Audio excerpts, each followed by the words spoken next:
পেট্রোকেমিক্যালে ন্যাপথার পাইপলাইনে আগুন লাগার যে ঘটনা, সেই ঘটনায় বেশ কয়েকজন ইতিমধ্যেই জখম হয়েছেন। তাদের মধ্যে বেশ কয়েকজনকে কলকাতায় আনা হয়েছে।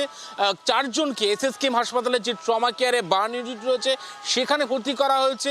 মিতা ভুইয়া, এছাড়াও মামুনি দলুই, বুলটি হাজরা, সঞ্জীব হাজরাকে এসএসকেএম হাসপাতালে যে ট্রমা কেয়ারের বার্ন ইউনিট রয়েছে সেখানে ইতিমধ্যেই ভর্তি করা হয়েছে।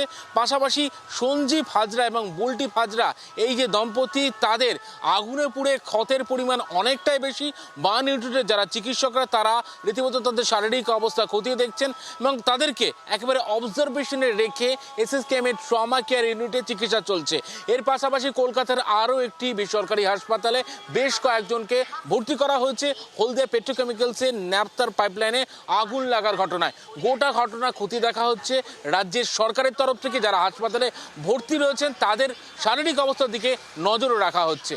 ক্যামেরা শুভ্র ঘোষের সঙ্গে অয়ন শর্মা, জি 24 ঘন্টা, কলকাতা। আর এই বিধ্বংসী অগ্নিকাণ্ডের পর প্রাথমিক বয়ান হলদিয়া পেট্রোকেমিক্যাল কর্তৃপক্ষের, বেআইনিভাবে ন্যাপথা চুরির জন্য পাইপলাইনে ছিদ্র করা হয়েছিল এবং সেই ছিদ্রতে লিকেজ হয়েই এই দুর্ঘটনা। যেখানে ওই ছিদ্র করা হয়েছিল সেখানে পৌঁছয় জি 24 ঘন্টার প্রতিনিধি। গ্রাউন্ড জিরো থেকে এক্সক্লুসিভ রিপোর্ট।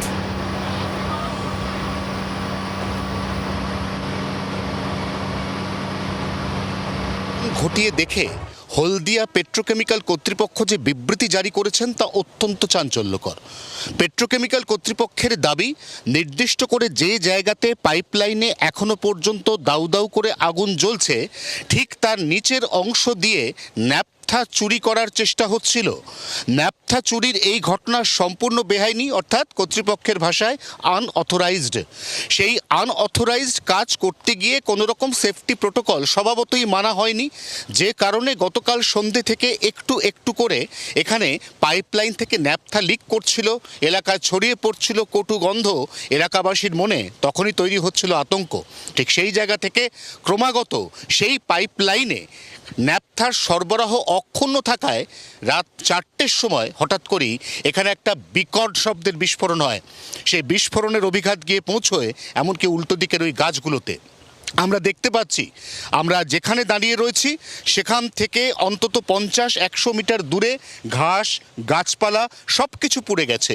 উল্টো দিকের গাছ, উল্টো দিকের বাতিস্তম্ভ, সেগুলো পর্যন্ত এই মুহূর্তে পুড়ে কার্বন হয়ে গেছে।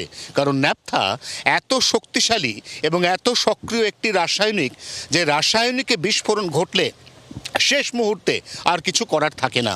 জি 24 ঘন্টার জন্য ক্যামেরায় নবীনের সঙ্গে অয়ন, হলদিয়া, পূর্ব মেদিনীপুর।